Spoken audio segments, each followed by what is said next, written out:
Hello, ladies and gentlemen, it's Tuza here. Welcome back to my terrace one more time. So, for this week of challenge, I picked an image from the chapter Natakarjevo maščevanje. The picture that inspired me was the situation when tons of people are trying to travel from A to B on a train that is packed to 150% and they are trying to hold on every possible corner inside and outside.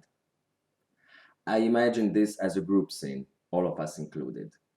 I wish to build a human construction that resembles these packed trains, people on the top of each other, holding on to the only means of travel to work, to survival.